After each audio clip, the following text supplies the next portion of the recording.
All right.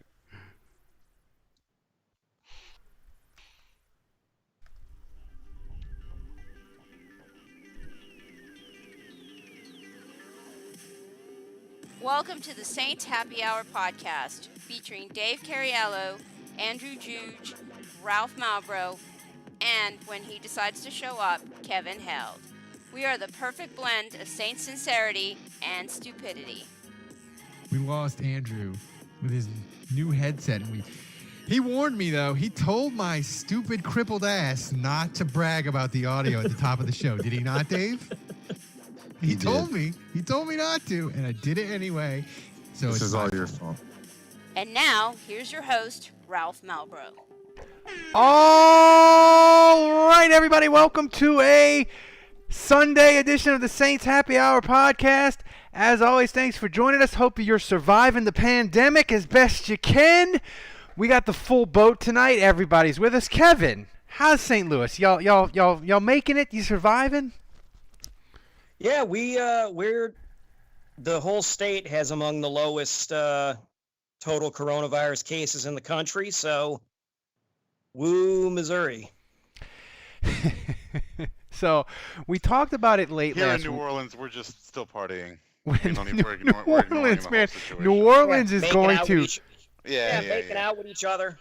Yeah. New Orleans is going to flatten the curve to cure the virus by just going straight. The virus is going to be a straight line, a rocket ship to the moon. Like New Orleans just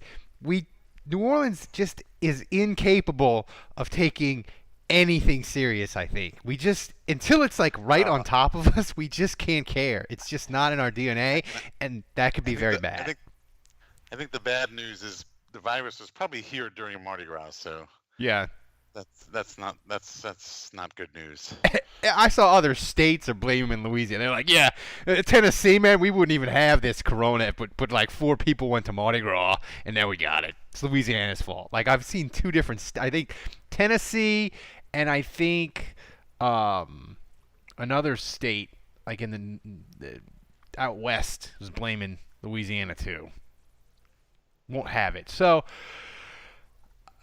Andrew, we'll give this people a little bit behind the scenes thing, or they know about it. When we did the big show late last week, we did a mini big show, and I said that you were desperate to have free agency. You admitted you needed it for your well-being. I've never seen you so excited with your text messages today when the CBA got approved and then they announced that free agency is happening tomorrow at 11 o'clock. They ain't stopping shit, the NFL. They're going ahead with it. Well, it sounded like the teams wanted to postpone the start of the league after it got approved, and the players are like, "Nope, not happening. We're moving forward with the contracts. We don't. I guess the players don't want to take those visits anyway, so they're like, and No. we don't know how long this is going to last, so let's go." And I forgot who it was on the NFL Network. It was a retired player. He was a talking head, and he was playing in 2011. And he was like, when that collective bargaining agreement got done in 2011, and teams had uncertainty, and they had like a crammed time period. Like in times of uncertainty, teams, their default reaction is to spend more money and recklessly, and we want them to do that tomorrow, so we ain't stopping shit. Which was fun. So I'm super excited for free agency, Dave. I expect the Saints to do reckless things to take our mind off of Armageddon. Do you think they will? No, unfortunately I don't, because it's not about you, you selfish prick. No, I think I mean, that's what's been really and truly, that's what's been so great about the Saints over the last 2-3 years, is that they haven't made rash decisions. They've valued players wherever they value them, and if they can't get them for that value, then they move on to the next person. And so they've been fairly frugal, and I think a lot of that has to do with Jeff Ireland, and I think that's what's made the Saints so great. So to be quite honest with you, if the organization ran the way you wanted them to run, Ralph, it would be a total shit show. It would be a total shit show. But I see all these shiny players, Dave, and I want them all. Yeah. You're pretty much the Cowboy. This is Jerry Jones. This is how Jerry Jones runs the team. You are Jerry Jones. I am, totally. So, Kevin. Ralph would be the worst GM in NFL history. He'd be like Al Davis on meth. But only with one good arm. So, Kevin. I think Ralph, if he was a GM, the thing he would move the goalpost too. He'd be like, "Did you see how much iron that guy just pumped? Yeah, draft him. Did you see how fast that guy just was? Oh, draft him. Oh, did you see how smart that guy was? Did you hear that answer? Draft him." You know, and so like it would be like there's no prototype. There's no. I feel like with Ralph, there wouldn't be any sort of like consistent thing that he would look for in a player. He wouldn't have a type. It would just be if anyone's supremely good at one thing, he would salivate. No, you know what I would spend the most money on? Somebody would call me and I'd be like, "This is such clear audio. Give him $200 million." that like agents would just like send me like they would leave me voicemails, but it would be like a stereo perfect audio file and trick me out to be like, "Give him my $80 million." But Kevin, my horrible personnel decisions aside, I have a sense that tomorrow, once free agency starts, I think sports fans in general are going to love it because we have no fucking sports. ESPN today was the X Games and old 30 for 30s. Like that's all ESPN was today. Like they have nothing. They're going to be showing AWA wrestling by Wednesday, possibly. Hell yeah, man. I want to see like mini golf. Like I remember sometimes in like the middle of the afternoon, if you were like homesick from school, like on a Thursday or whatever, they'd show like mini golf. Like, I remember. Can we have that? Let's see. Hang on a second. Or like ping pong or some shit like that. They used to have hunting shows, man. Saturday morning before the game day show. Even they had hunting shows. I remember that. That's right. They had hunting shows. Well, they had, and this is weird. When I was a little kid, I became totally fascinated with America's Cup, and I got my parents to let me stay up so I could watch the America's Cup sailing race at like 11 at night. But Kevin, I know sports fans, we're going to be fine with it. We're going to be excited about free agency and all this. But do you think the non-sporting realms of social media on Twitter and different places are going to be horrified and are going to pearl clutch over the NFL giving out like $2 to $3 billion of money tomorrow, which they will, to free agents? Do you think the non-sports world will sort of tut-tut about how terrible this is during a pandemic? I think certain sects of the non-sports world will do that. Before I get further into it, let me just go back to the question you got, to the topic you guys were talking about. I remember paintball. Oh, paintball.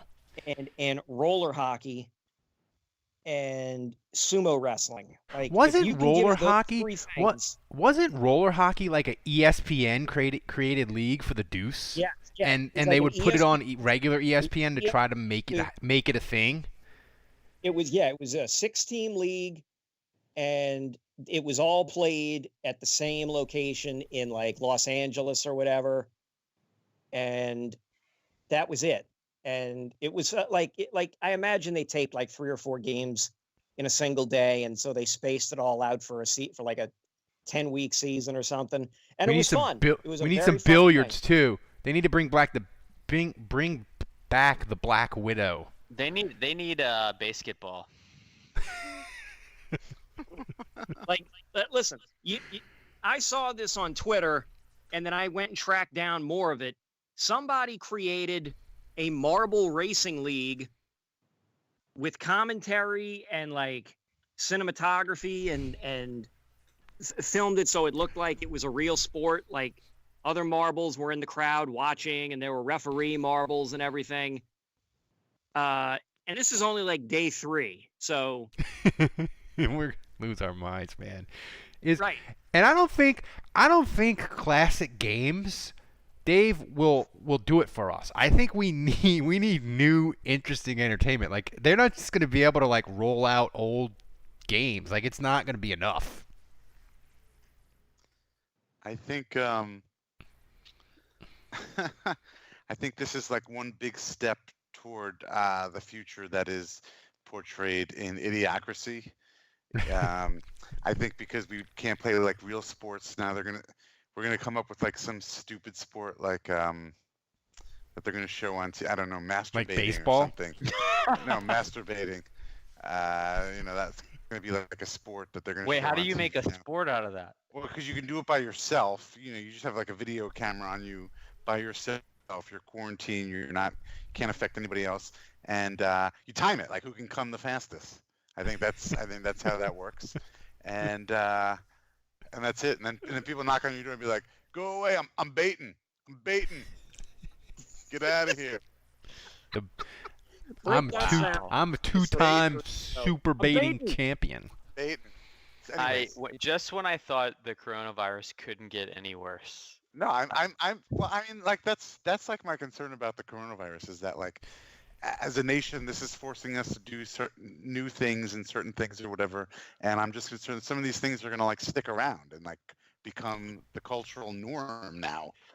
And one of those things I'm worried about is watching masturbation on TV. I'm worried we're going to start putting masturbation on TV, and even after the virus is gone, people are still going to want to watch masturbation on TV. That's going to become the norm. I'm gonna go out. Pornhub's going to go out on a limb mainstream. here. What? Like I'm gonna go out on a limb here. Have you seen Idiocracy? I'm gonna say something crazy and insane here. Right? I don't believe that will ever happen. Yeah. You know what? Andrew, check back in a week. You know what? Yeah. I wouldn't. I wouldn't It's put money crazy. on that. It's crazy times. But I'm going to say, this isn't going to be like a 2-week thing and then it's going to get back to normal. Kevin, this is going to stretch into 60 days, 90 days probably. We are going to the CDC already said, reduce gatherings to 50 people or less for like 8 weeks. So that takes you into the second week of May. God. And look, there's disease specialists or virologists or I think that's the term, who were saying that, these things they'll dip away in the summer and then they'll come back in the fall. And Well, 8 weeks. 8 weeks is May. That's May 2nd. And fuck that. our kids aren't going back to school this year, are they? No. My wife. That's what my wife. My wife's been saying that all. My wife. All day today. She's like, I don't think the kids are going back to school. I think that's it. I think they're done. No, but So the summer is now. and here's the Yes, thing, so- Andrew.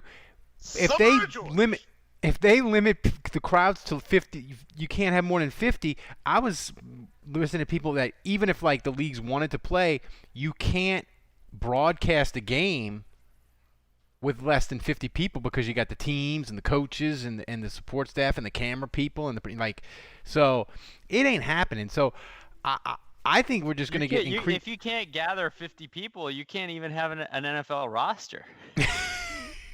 It's true. Which is Especially with the new CBA. I was just going to say that's a nice segue, Andrew, to the new CBA.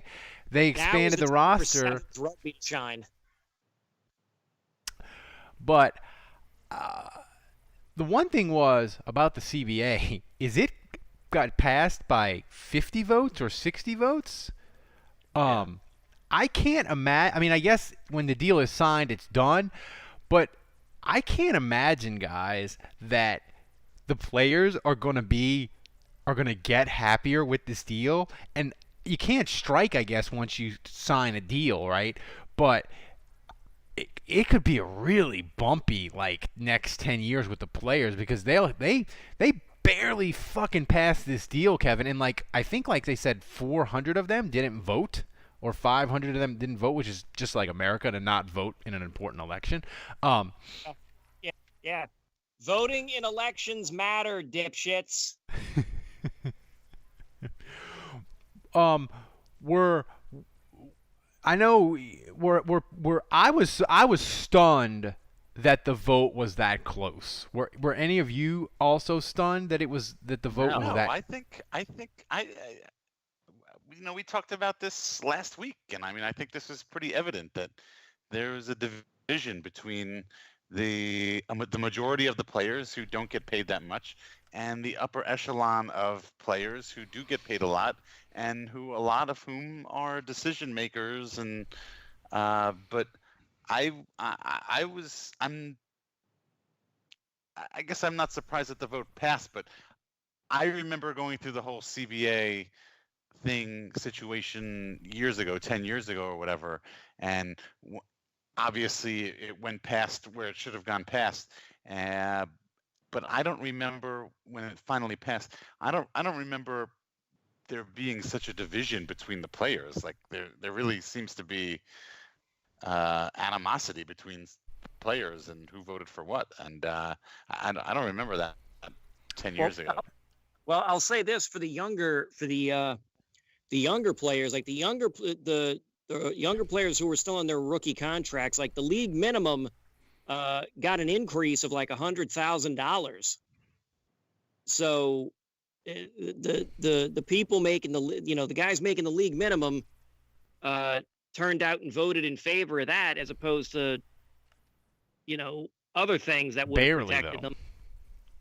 Yeah, but Yeah. like elections are sometimes won by getting people to vote against their interests. Yeah. It's true. Well, the thing is, and I think Andrew touched on it last week, like most NFL players, they don't think of themselves as like, well, I'm just a rank and file guy, $100,000, that's a really good deal. Like most NFL players are like, if I just get my chance and I can start, I'm going to hit the giant payday. Because if you think about it, to go where they've went from playing in high school to making the NFL, that's such a rare 1% of 1%. Everybody in the NFL thinks they're going to hit it big, and they kind of already have because they're the elite of the elite, right, Andrew? Well, yeah, but they're able to sit out. It's easy for them to say, "Hey, let's negotiate for more because I'm fat and happy from my contract." And if I sit out for a year, it's no big deal. I have millions, and so it's fine for me to kind of sit on this contract and enjoy the fruits of my labor and sit out and squeeze as much money as I can. Whereas, the other players are really feeling it. And on top of that, I don't think we said it was like 60% of the NFL is minimum guys, right? And on top of that, the difference between 17 games and 3 preseason games versus 16 games and 4 preseason games makes no difference to them because they're playing that whole 4th preseason game pretty much either way, those minimum guys. So going to a 17th game for them is an even swap, whereas the star players, they don't play in that 4th preseason game at all. So for them, a 17th game is a much, much heavier load physically. So, this was an appeal to the no-name guys. This really came down to the benefits that the players that maybe haven't made it in the league and with more practice squad spots and higher minimums, I think it's made the career and the earning potential of the guy that doesn't have a voice in the league more substantial. And so that's why I think ultimately the deal passed. Yeah, it'll be interesting to see how they like it going forward. The one thing though, Dave, it doesn't really matter. Like they signed a 10-year deal, Yeah. so whether they It's like done. it or not is kind of irrelevant. It's a go now. But it will be interesting, I guess, just to see if these guys complain. I mean, I've already seen Malcolm Jenkins kind of come out and say, "Hey, I'm not happy about the result, but I respect the democratic process." But look, if players complain, they only have themselves to blame because there's about 2,000 players that voted and 500, so it's about a pool of almost 2,500 players. 500 did not vote, and when the final vote came down to a difference of 50 votes, Like those 500 votes could have made a big difference swinging it either way. And so if, 20% of the voting pool can't be bothered, then And it I wasn't mean, like you had to go somewhere. All you had to do was return an email. Like, yep. I mean, like maybe it went to their junk, Kevin. Like it meant junk email. I didn't see it. And so if that's how they feel, like, and they were given an extension. They were given a week extension to decide on how they felt. So I'm sorry, but I don't feel sorry for them. I just don't. Kevin, it's about the NFL owners are about to make it rain come tomorrow. If I told you last August, if I said, Kevin, what in your opinion is more likely?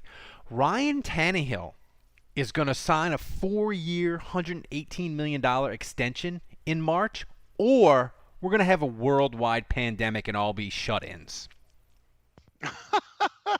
That's so hard. I would. Neither is believable. No. Neither is believable, and both are scenarios that Ralph would come up with. Right, exactly. Exactly. And we would all just laugh like Dave's laughing right now, and I would just say, well, Christ, Ralph, just, give us something a little more realistic. The answer is both, guys. I mean, both happen. Welcome to 2020. The answer is the Tannehill contract is truly the sign of the end times, and It's a sign of the times. oh boy. But Kevin, like the Tannehill contract is itself incredibly ridiculous. Yes. But we haven't even hit the opening bell yet. Do you think it will be the most ridiculous? Like, do you think? I'm pretty certain it will be topped in ridiculous by noon tomorrow. Do you think that's going to happen? Yeah, sure. I think it'll when the bell ends or whatever, when the thing wraps, what we'll end up getting is when people put out the list of, oh, this was the most crazy deal or whatever, what we'll get is that the Tannehill contract will be like top 3, top 4.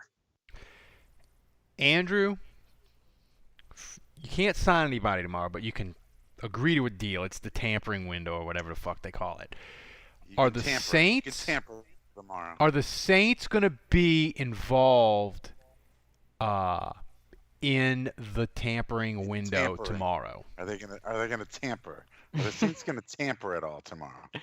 I still think they got to get the Breeze deal done. I think that's the shoe that drops tomorrow. I think you'll hear Breeze's deal, and that's going to kind of set the table. And this CBA is big for the Saints because now Loomis can employ his favorite method, which is, the voidable years. So now that he can do that, thanks to the CBA being approved, I think the Breeze deal gets done tomorrow. That'll be announced. So Ralph, you and I will have to do a emergency podcast, breaking news podcast on that.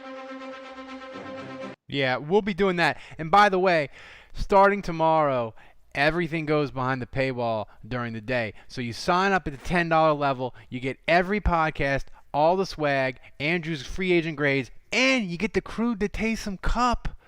Eventually, once the pandemic is over, we'll get that shipped to everybody that's a $10 level, new and current. So do it. You're going to want it because the breaking news is just going to come like one after the other. You want this podcast, believe me.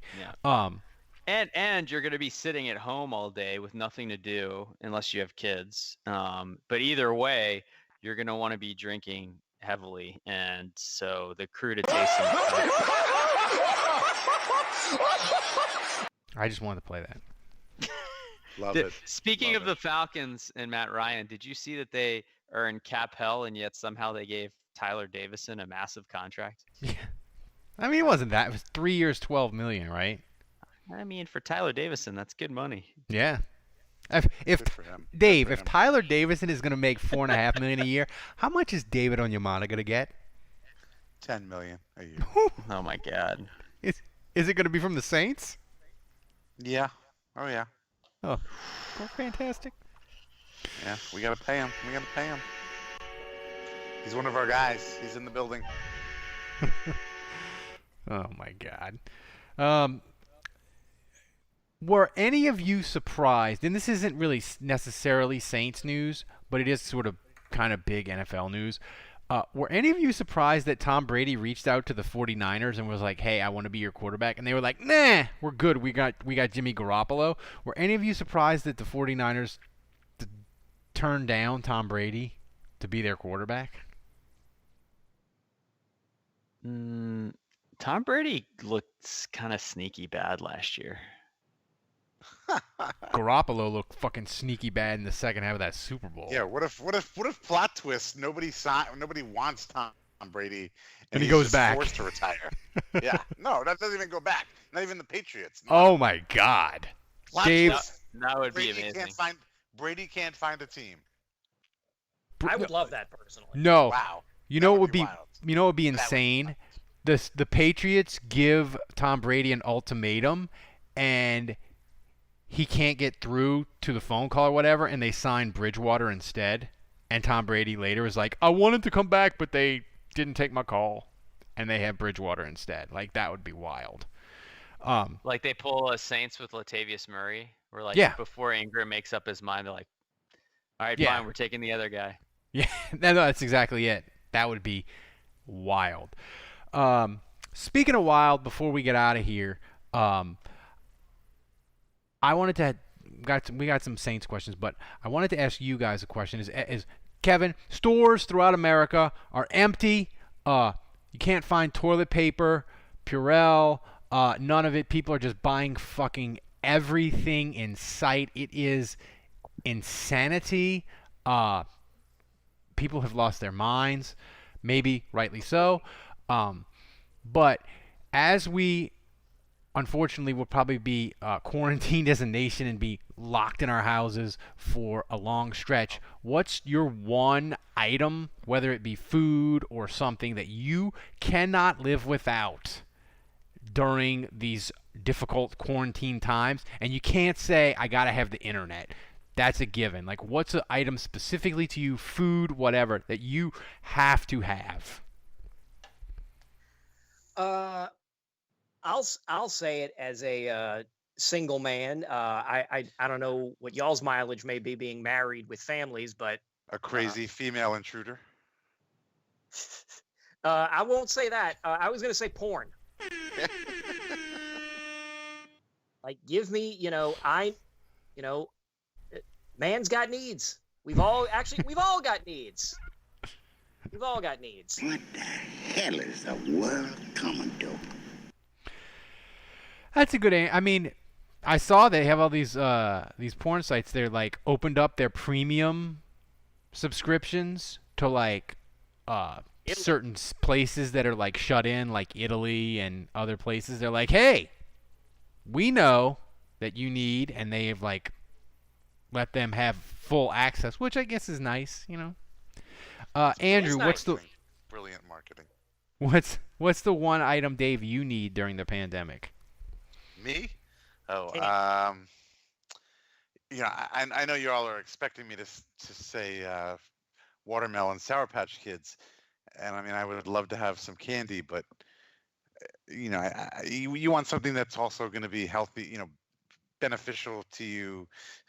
So I want something with protein. So I'm Italian, and I can't go very long without dried, cured Italian meats. So I would need like some prosciutto, some salami, some tartufo salami, or some sopressata. Not necessarily some mortadelle, but just some nice, some good meats, some good Italian meats. That's what I All really, right, really you heard need some it. of that. Dave needs Italian meat. Yeah, if you work for Creminelli, let me know. I'll take a care package.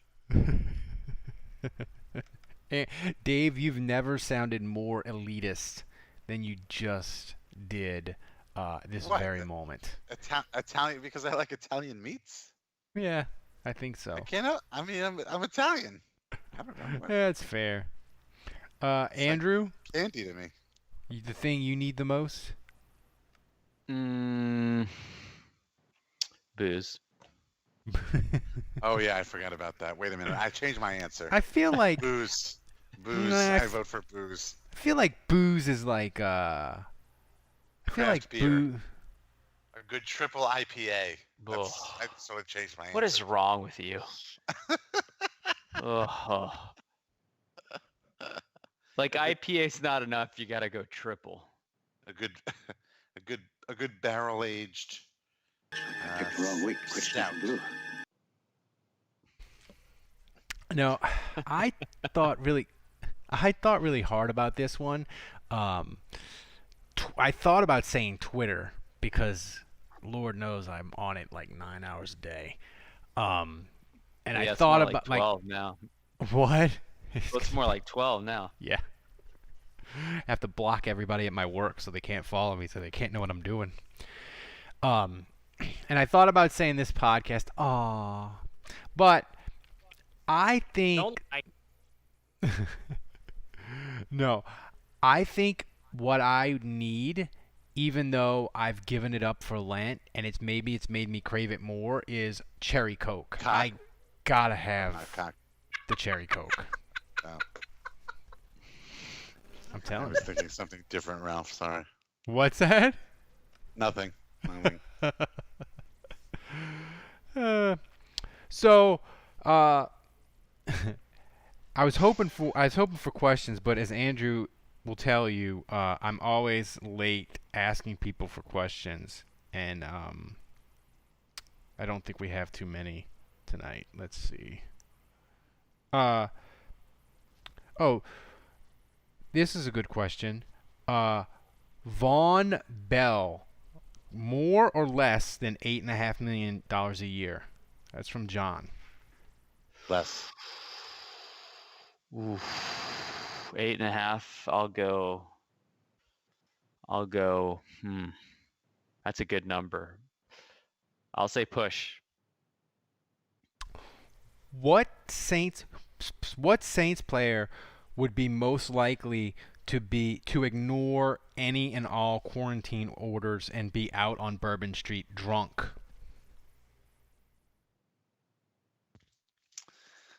You see, this kind of goes back to what we were talking about last week. Like, there's nobody really on the team who's outlandish, or wild, or a bad boy, or a personality.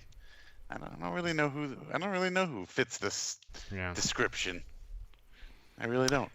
We got some other questions, but we're gonna be back on the big show. We're gonna do another big show tomorrow because the Saints, like Andrew Really says, big show. they Really probably big.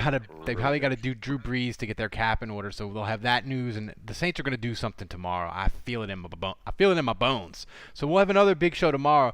And tomorrow, guys, use the comments and send us an email at saintshappyhour@gmail.com. I'm creating a YouTube Saints playlist of old games for us to watch as we survive the quarantining that is coming. So I've got a list of about 12 already on there. Go to the YouTube channel, watch them. I watched San Diego and the Saints from 2016. It was delightful. But give me suggestions. I'll add to the list, and we'll talk about that tomorrow. Old Saints games that we'll watch to get us through the quarantining. But that wraps it up tonight. Become a patron so you have access to our daily podcast. Me and Andrew are going to be doing a ton of them starting tomorrow. So do it. Sign up. Support us if you can. For everybody else, thanks for listening in the chat room. We appreciate you guys. For Dave, for Andrew, for Kevin, be well, everybody. Be safe. Don't cough on anybody unless you hate them. Until tomorrow, the bar is closed.